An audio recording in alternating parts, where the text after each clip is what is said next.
우리가 계속해서 복음과 공동체라는 주제로 말씀을 우리가 함께 나누고 있습니다. 첫째 주에는 모이는 공동체, 그리고 말씀의 공동체, 찬양의 공동체, 지난주에는 기도의 공동체 함께 말씀을 나누었고요. 오늘은 성례의 공동체라는 제목으로 함께 말씀을 나누고자 합니다. 성례가 무엇일까요? 성례라는 말은 문자 그대로 거룩한 예식이라는 뜻입니다. 거룩한 예식, 즉 성찬과 세례를 의미하는 게 성례라고 말할 수 있는데요. 이 성찬과 세례는 교회가 행하고 있는 가장 거룩한 예식 중에 하나입니다. 그러면 이 성찬과 세례의 의미를 혹시 우리 성도님들은 분명하게 잘 알고 계신가요? 누군가가 성찬을 왜 하냐, 세례를 왜 하냐라고 물었을 때에 그 이유를, 또 그것에 대한 의미를 설명해 주실 수 있으신가요? 자, 예를 들어서 외계인이 지구에 와서 사람들이 생일 파티하는 모습을 보게 된다면요, 아마 보면서 궁금하기도 하고 이상하기도 할 겁니다. 사람들이 왜 모여 있을까? 지구인들은 저렇게 왜 모였을까?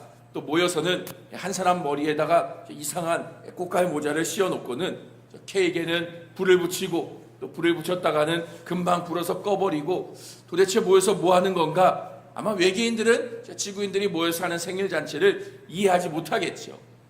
우리가 뭐라고 설명해 줄 수 있을까요? 외계인에게 생일 잔치, 이거는 왜 이렇게 우리가 모여서 모자를 쓴 사람은 누구고 초에다가 불은 왜 붙이는지, 사실 우리는 생일 잔치를 하는 것을 얼마든지 설명해 줄 수 있습니다. 그 의미를 알고 있으니까요, 설명할 수 있는 것이죠. 근데 만약 믿지 않는 사람이, 교회를 다녀보지 않은 사람이 교회에 와서 성찬하는 모습, 또 세례를 행하는 모습을 보면서 아마 그들도 외계인이 지구인들의 그 생일 파티를 보는 것처럼 낯설고 이상하게 여길 겁니다. 세례식을 보면서 왜 사람의 머리에 물을 부을까 이상하게 볼 거고요. 떡과 잔을 먹는 성찬식을 보면서 도대체 이거는 왜 먹는 건가? 배부르라고 먹는 건지 뭐 하려고 먹는 건지 도대체 이해할 수가 없을 겁니다. 만약 그런 사람들에게, 믿지 않는 사람들을 향해서 성찬과 세례에 대해서 우리는 뭐라고 설명하겠습니까? 사실 교회에서 행하는 이 성찬과 세례는 너무나 중요한 일입니다. 반드시 교회가 해야 하는 일들 중에 하나가 이 성찬과 세례, 이 성례인데요. 그러면 우리가 하고 있는 이 성례가 무엇을 의미하는지 우리는 알아야 될 것입니다. 알아야 할 것이고, 또 그것을 어느 정도는 설명할 수 있어야 할 텐데요.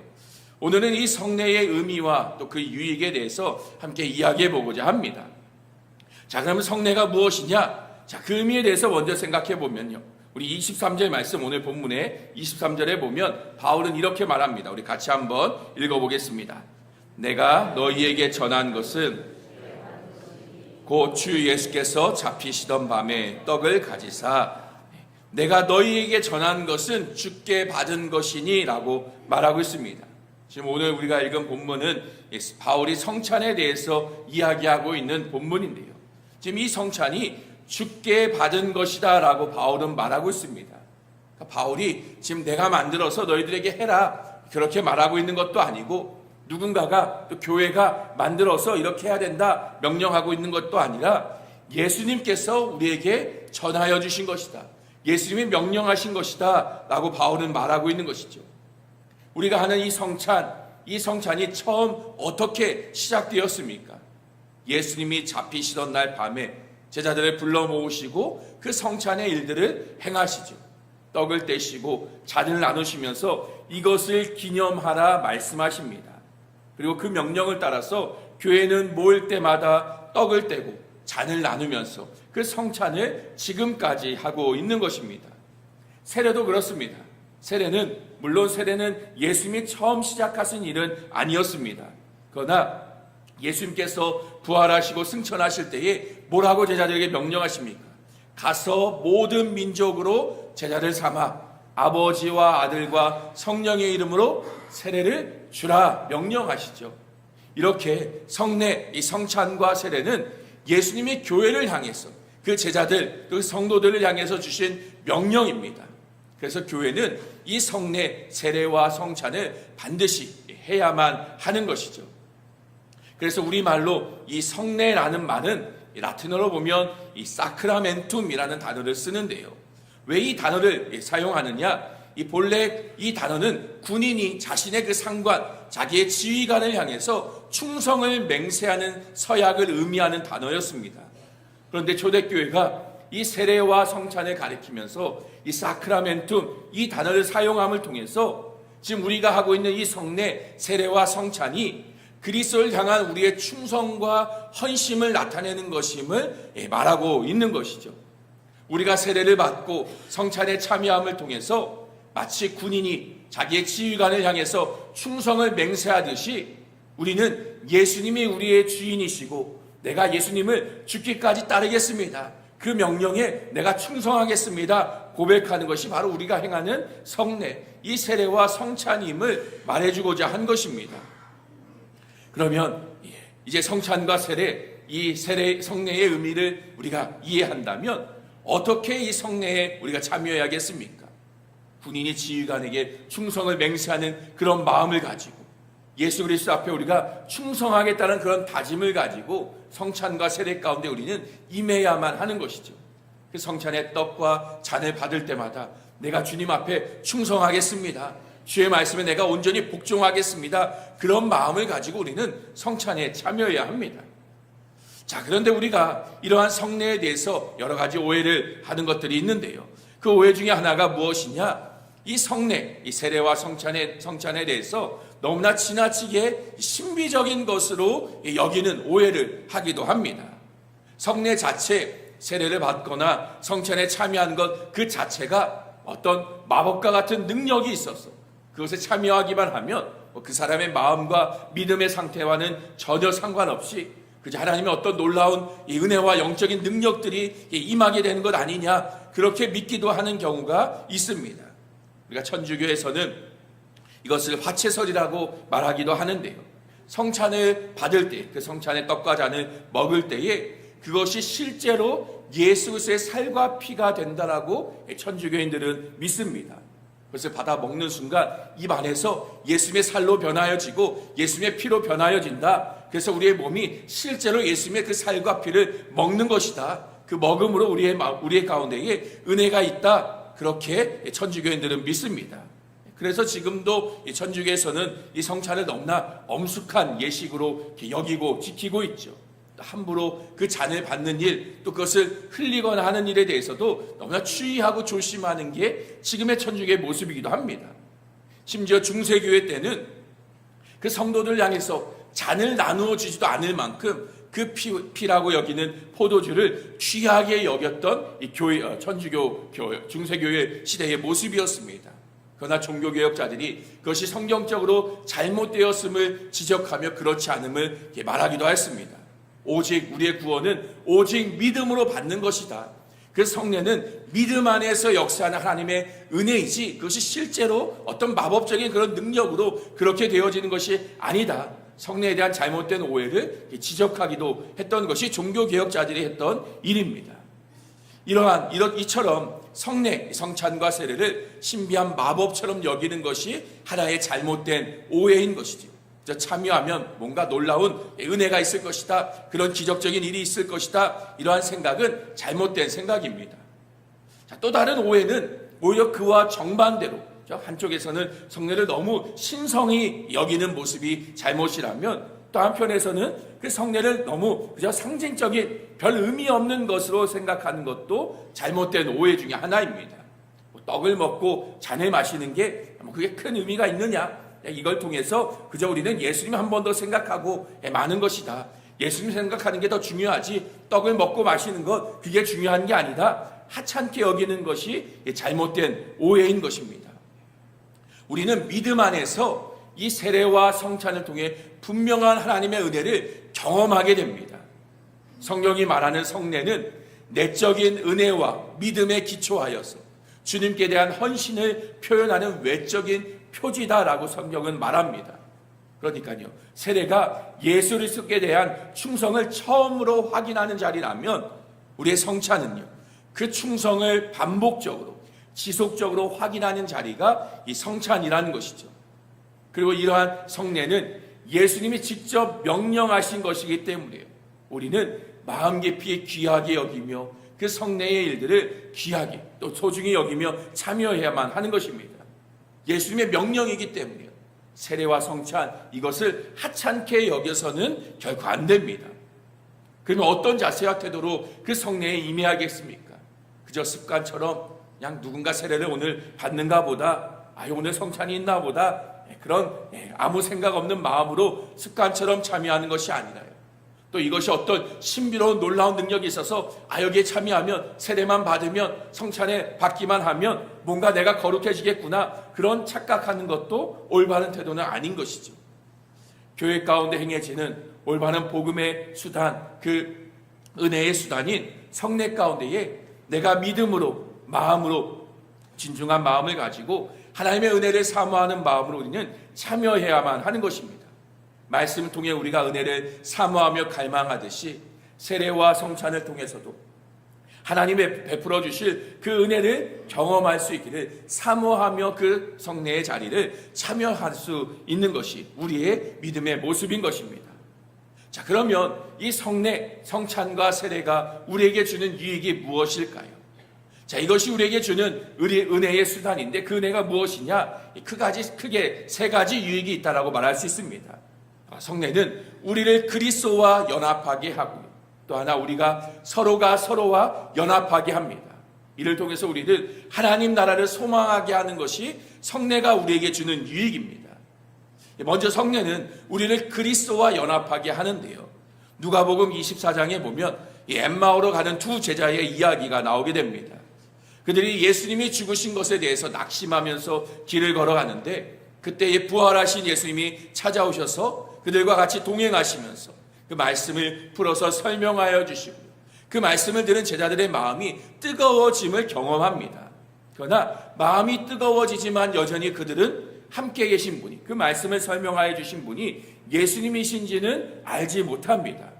말씀을 듣고 은혜를 받았지만 아직 그 눈이, 영적인 눈이 열려지지 않은 그런 상태였던 것이죠. 자, 그런데 그들이 함께, 예수님과 함께 식사의 자리를 갖습니다.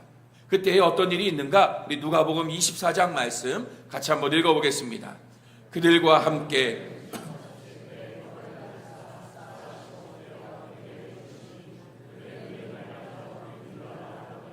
예수는 그들에게 보이지 아니하시는지라. 자, 함께 식사하시는 가운데 예수님이 떡을 가지사 축사하시고 떼어서 그들에게 주십니다. 붙잡히셨던 날 그 밤에 행하신 것처럼 이 성찬을 또 다시 행하신 것이죠. 그리고 그때에 그 떡을 받아 먹은 제자들의 눈이 밝아지고 예수님을 알아보게 됩니다. 말씀을 들을 때에는 마음만 뜨거워지고 예수님이 누구신지 알아보지 못하였지만 그 성찬을 행하시자 예수님이 누구신지 그제서야 알아보게 되는 그 영적인 눈이 뜨여지는 제자들의 모습인 것이죠. 이것은 말씀보다 성찬이 더 위대한 것이다, 더 좋은 것이다, 그것을 말하는 게 아닙니다. 하나님께서는 말씀을 통해서도 우리에게 은혜를 베푸시지만 또한 이 성례, 성찬과 세례를 통해서도 우리에게 은혜를 베푸신다라는 것이죠. 말씀을 듣고 말씀 가운데 은혜를 받는 것도 중요하지만 성례를 통해서, 성찬과 세례를 통해서도 우리는 하나님의 그 은혜를 체험하며 경험할 수 있음을 보여주고 있는 것입니다. 그러니까 다른 말로 설명한다면 말씀, 즉 설교는 이론적인 설명을 듣는 것이라면 성례는요, 시청각 자료와도 같습니다. 말씀을 통해서 설명되어진 것들을 실제로 그 떡을 떼어 먹고 잔을 마시면서 또 세례를 베푸는 일을 통해서 그것이 실제적으로 몸으로 경험하고 이해하는 것이 바로 이 성례의 역할인 것이죠. 떡을 먹고 잔을 마시는 너무나 평범한 행동이지만요, 이것을 통해서 우리는 그리스도와 연합되어지는 그 의미를 깨닫게 하는 은혜가 우리 가운데에 임하게 되는 것입니다. 떡과 잔을 먹으면 그것이 우리의 몸 안에 들어왔어요. 우리의 몸에 영양분이 되고요, 우리를 건강하게 살찌우고 우리가 움직이고 활동할 힘을 줍니다. 내가 먹은 것이 곧 나를 만들어가는 것이죠. 이처럼 주님의 몸과 피를 상징하는 그 떡과 잔을 먹음으로써 우리는 주님과 연합되는 그 관계임을 배우게 됩니다. 예수 그리스도가 내 안에 들어오셔서 나의 힘이 되어주시고 나를 살아가게 하시고 나를 자라가게 하시는 그 은혜를 우리는 이 성찬을 통해서 경험하는 것입니다. 세례 역시도요, 그저 물을 뿌리는 단순한 행위이지만요, 그것을 통해서 죄로 인한 죽음과 다시 살아남을 경험하게 됩니다. 그것이 어떻게 가능합니까? 예수 그리스도의 죽음과 부활 때문인 것이죠. 그리스도 안에서 연합되었기 때문에 내가 죽었다 살게 됨을 세례를 통해서 우리는 몸으로 체험하는 것입니다. 그렇게 우리는요, 이 성례를 통해, 이 성찬과 세례를 통해서 그리스도와 연합되어짐을 배우는 유익이 우리에게 있는 것입니다. 두 번째 유익은요, 그 성찬에 참여한, 또 성례에 참여한 우리 모두가 하나 되었음을, 연합되어짐을 우리는 배울 수 있는 유익이 있는데요, 우리 23절 말씀 다시 한번 함께 읽겠습니다. 내가 너희에게 전한 것은 곧 주께서 잡히시던 밤에 떡을 가지사. 자, 주께서 잡히시던 밤에 그 떡을 가지사 성찬을 행하십니다. 그 잡히시던 그 밤이 언제입니까? 유월절 전날 밤입니다. 유월절의 식사를 함께 나눈 이날 밤이었던 것이죠. 본래 유월절은 가족 단위로 모여서 지키면서 식사를 하는 날입니다. 집집마다 어린 양을 잡아서 그 피를 문설주에 바르고요, 온 가족이 그 고기를 함께 먹습니다. 가족끼리 모여서 지켰던 유월절의 식사였고 유월절 절기입니다. 근데 지금 예수님은요, 혈연적인 가족이 아닌 제자들과 함께 그 유월절 밤 그 식사를 나누고 계십니다. 이것이 무엇을 의미합니까? 지금 제자들이 예수님의 새로운 가족이라는 것입니다. 서로 남인 제자들이 예수님 안에서 이제 한 가족으로 그들은 모이게 된 것입니다. 우리말로 한다면 이 가족이라는 말보다 식구라는 말이 더 맞을 것 같습니다. 식구, 즉 같은 음식을 함께 먹는 관계, 식구가 된 것이지요. 예수님은 그 성찬을 통해서 함께 모인 제자들이 이제는 예수님 안에서 한 식구, 한 가족이 되었음을 가르쳐 주신 것입니다. 그리고 우리 역시도 그 성찬에 참여할 때마다 한 가족임을 우리는 기억하는 것입니다. 함께 떡을 먹고 함께 잔을 마시는, 함께 모인 교회, 함께 성도된 우리는 주님 안에서 한 식구요, 한 가족이 되는 것입니다. 이러한 가족의 특징이 무엇입니까? 가족 안에서는요, 어떤 사회적인 지위나 능력에 따라서 대우가 달라지지 않습니다. 세상의 지위, 세상의 능력, 세상에서 얼마나 가졌는가, 그것이 가장 무시받는 자리, 그것이 바로 가족들의 관계이지요. 많이 가져서 높은 자리에 있어서 세상에서 잘나서 세상 나가서는요, 사람들에게는 대접받고 높임받고 인정받고 하지만 아무리 밖에서 그래도 집 안에 들어오면요, 가족들 사이에서는 별로 대수롭지 않게 여깁니다. 만약 가정 안에서도 가족들끼리도 세상에서 얼마나 잘났느냐, 얼마나 못났느냐, 그것을 가지고 서열을 정하고 그것을 가지고 서로 따지고 있다면 그것은 올바른 가족이라 말할 수 없습니다. 가족은 지위와 능력, 재산, 그 모든 것이 상관없이 그것이 중요하지 않은 관계가 가족의 관계이죠. 밖에서 어떤 대접을 받고 얼마나 잘 나가는가, 그것과 상관없이 가족은 한 집안에서 똑같이 밥과 같은 밥과 반찬을 나누어 먹는 게 가족의 모습입니다. 차별 없이 같은 밥상을 받아 먹는 게 바로 식구, 가족인 것이죠. 성례가 보여주는 것이 그렇습니다. 같은 성찬을 우리는 함께, 한 성찬을, 한 떡과 한 잔을 받아 먹고 마십니다. 먹는 떡과 잔이 사람마다 다른가요? 그렇지 않죠. 목사님과 장로님은 세상에서 성공하고 잘 나가는 사람은 더 귀한 사람이니까 몇십 년 된 아주 비싼 프랑스산 와인으로 잔을 받으시고, 그냥 성도님들, 우리 집사님, 이 집사님들은 시장 마트에서 포도주스 사다가 이걸로 잔을 대신 받으십시오. 그렇게 먹는 잔을 서로 나누지 않습니다. 떡을 받음에 있어서도 우리는 한 떡을 똑같이 나누어 먹습니다. 목사나 장로나 세상에서 얼마나 잘 나가느냐 못 나가느냐, 빈부격차, 남녀노소 상관없이 한 떡과 잔을 먹는 게 성찬입니다. 세례도 그렇습니다. 세례는 우리는 똑같이 세례를 받아 그리스도의 자녀가 되었습니다. 믿음 안에서 같은 세례를 우리가 받습니다. 세례를 받음에 있어서 차별이 있나요? 어떤 사람은 수돗물 떠다가 그냥 대충 세례 주고, 어떤 사람은 마트에서 삼다수 제일 비싼 생수 사다가 세례를 주고, 그러지 않습니다. 똑같은 방법으로 똑같이 세례를 우리가 받습니다. 이처럼 성례, 성찬과 세례는 우리가 하나 되었음을, 우리가 동등한 한 가족임을 보여주는 것이죠. 차별 없이 모두가 하나됨을 우리가 깨닫게 하는 자리가 바로 성례의 자리입니다. 마지막으로 성례가 주는 유익은 우리에게 장차올 하나님 나라의 소망을 맛보게 하는 것입니다. 성찬은 단순히 과거에 있었던 일, 그 예수님을 기억하는 행위가 아닙니다.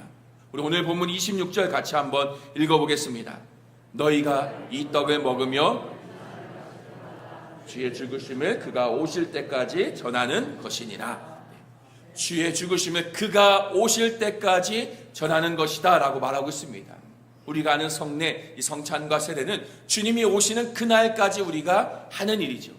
성찬은 우리의 미래를 기대하게 만드는 자리인 것입니다. 요한계시록에 보면 하나님 나라에서 우리가 경험하게 될 그 어린 양의 혼인잔치를 보여줍니다. 우리가 나누는 이 성찬은요, 그리스도 안에서 모든 백성이 함께 누리게 될 완전한 잔치에 대한 하나의 맛보기인 것이죠. 우리는 성찬을 통해서 진짜 잔치, 하나님 나라에서 누릴 그 잔치를 소망하며 바라보는 것입니다. 세례도 마찬가지입니다. 세례는 그리스도와 함께 죽고 또 함께 살리심을 받았다는 것을 보여주는 게 세례입니다. 그러나 사실 실제적으로 우리의 몸은 죽지 않았죠. 또 살지도 않습니다. 우리의 몸은 세례를 받고 난 이후에도 여전히 그 몸은 죽어가고 언젠가는 죽게 됩니다. 그러나 그리스도 안에서 우리가 정말로 다시 살게 되는 그 부활을 우리는 세례를 통해서 확인하고 소망하게 되는 것입니다. 이렇게 성례는요, 우리가 하나님 나라 그 소망, 하나님 나라에서 누릴 그 잔치와 그 영원한 생명, 그 부활을 소망하게 만드는 것입니다. 이렇게 성례는 우리가 그리스도와 연합되어지고 또 그리스도 안에서 우리가 연합된 관계임을 알게 하고요, 또 하나님 나라를 소망하게 하는 유익을 우리에게 주는 것입니다. 그러면 이 유익이 어떻게 우리에게 주어지게 될까요? 우리 24절과 25절 말씀 같이 한번 읽겠습니다. 축사하시고 떼어 이르시되 이것은 너희를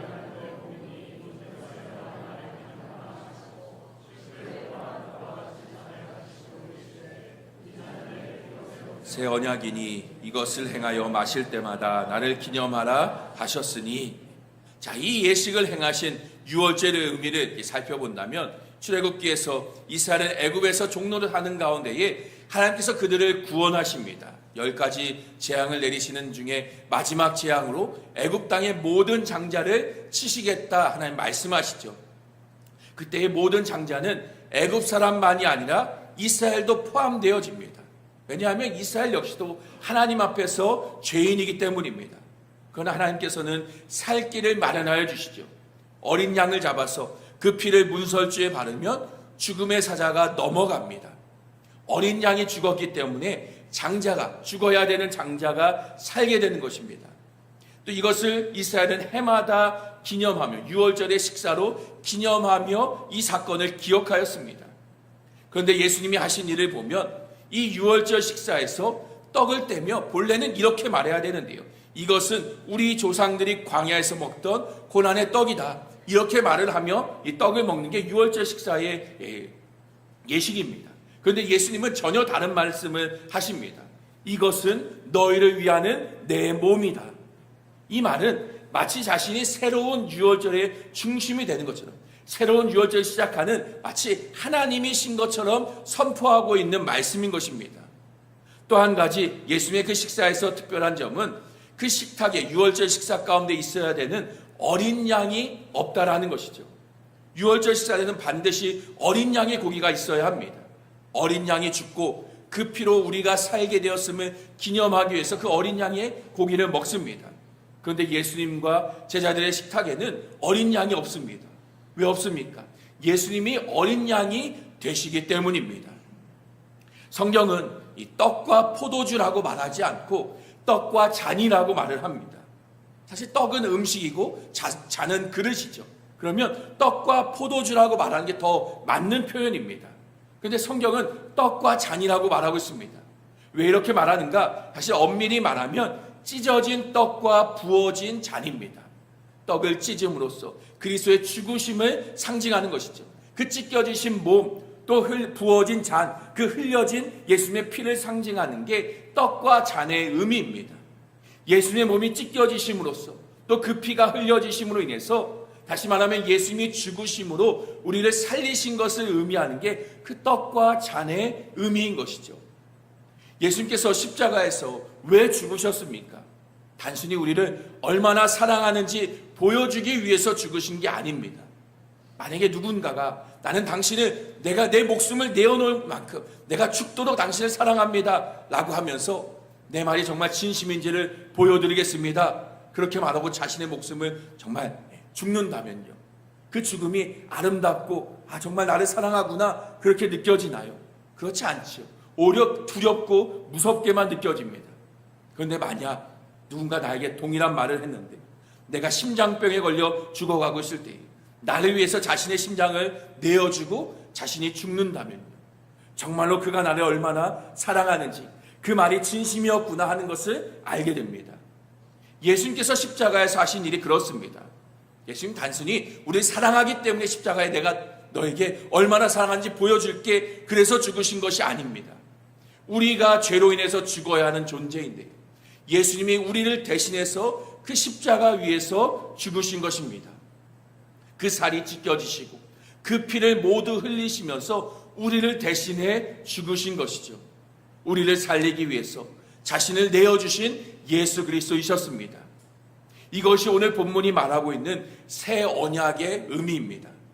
옛 언약은 유월절 어린 양이 죽음으로써 살게 된 것처럼 이제 새 언약은 예수 그리스도께서 죽으심으로써 그 피로 우리가 우리의 모든 죄가 씻김을 받고 우리가 살게 되었음을 말해주고 있는 것입니다. 그래서 우리는요, 이 성찬에 참여할 때마다 단순히 2000년 전 예수님이 십자가에서 죽으셨다 그것을 기억하는 게 아니라 지금도 살아있는 그 은혜의 언약 안에서 내 죄가 용서함을 얻었고 내가 살아가고 있음을 우리는 기억하는 것입니다. 그리고 26절에서 말하는 대로요, 그가 오실 때까지, 그가 다시 오실 때까지 우리는 이 성찬을 통해서 그 성례의 예식들을 통해서 주님의 오심을 기대하고 주가 오시는 그날에 완전한 부활의 나라에 들어감을 우리는 기대하며 소망하며 살아가는 것입니다. 성경은 말씀과 성례가 하나님께서 우리에게 은혜를 베푸시는 수단이라고 말을 합니다. 말씀을 들음을 통해서 또 우리는 성례, 그 성찬과 세례에 참여함을 통해서 하나님의 은혜를 깨닫고 경험하게 되어집니다. 물론 그 은혜를 경험하는 것이 어떤 방식으로 우리에게 은혜가 주어지는지 설명할 수는 없지만 하나님께서는 분명히 우리에게 말씀을 통해 또 성례의 시간들을 통해서 은혜를 베풀어 주십니다. 앞에서 나누었던 그 엠마오로 가는 제자들처럼요, 말씀을 들을 때 우리의 마음이 뜨거워지게 되고요, 또 떡을 떼고 나눌 때에 우리의 눈이 열려지고 십자가의 그리스도의 그 은혜를 체험하며 경험하게 되는 것입니다. 그러면 우리가 그 성례 가운데에 어떤 마음을 가지고 참여해야 하겠습니까? 세례식을 바라볼 때에 그저 다른 사람이 세례받는 다른 사람의 일로 구경하는 것이 아니라 그 사람의 세례를 통해서 나 역시도 세례받은 자임을 우리는 기억해야 할 것입니다. 나 역시 죄와 사망에서 건진받은 자임을 우리는 세례식 가운데에 누군가 세례받는 그 모습을 통해서 다시 한번 우리는 되새기며 기억하는 것입니다. 또 성찬을 대할 때마다요, 그저 습관처럼 먹고 마시는 것이 아니라 나의 죄를 위해서 그 살이 찢겨지시고 피를 흘리신 예수 그리스도를 기억하면서 나의 죄를 회개하고 죄를 용서하시는 그리스도께로 나아가야만 하는 것입니다. 하나님이 우리에게 요구하시는 것은요, 우리 어떤 완벽함이 아니라 예수 그리스도 안에서 우리가 회개하며 하나님 앞에 나아오기를 원하시는 것입니다. 이미 그리스도 안에서 용서받은 백성으로서 주님의 그 식탁, 그 주님의 잔치 가운데 우리를 초대하고 계심을 우리가 기억하며 감사함으로 주님 앞에 우리는 나아가는 것입니다. 그리고 우리가, 교회된 우리가 그리스도 안에서 하나님을 함께 되새기는 것입니다. 차별 없이 우리를 동일한 믿음과 은혜 안에서 구원하신 하나님 되심을, 또 우리가 그 하나님 안에서 한 몸이 되었음을, 한 백성이요 한 가족이고 식구임을 기억하며 서로를 사랑하는 관계가 될 수 있기를 우리는 성례를 통해서 다시 한번 우리의 마음을 기억하며 되새겨야 할 것입니다. 그리고 우리가 언젠가 저 천국 하나님 나라에서 함께 어린 양의 잔치에 참여하며 영원히 함께 살아가게 될 것을 소망하며 바라보는 것입니다. 그렇게 우리는요, 함께 주님을 찬양하고 주의 은혜를 기뻐하며 주께 영광 돌리며 주님 앞에 나아가는 교회가 되는 것입니다. 우리가 성례를 참여할 때마다 하나님의 그 은혜를 누릴 수 있는 우리 교회와 모든 성도님들 될 수 있길 소망합니다. 성례를 통해서 주시는 하나님의 은혜, 우리의 죄를 사하시고 구원하신 하나님의 은혜를 성례를 통해서 날마다 깊이 경험하며 그 은혜에 감사하며 기뻐하는 우리의 교회가 될 수 있기를 주님의 이름으로 축원합니다. 자, 우리 말씀을 기억하면서 잠시 함께 기도하겠습니다. 우리가 성례를 통해서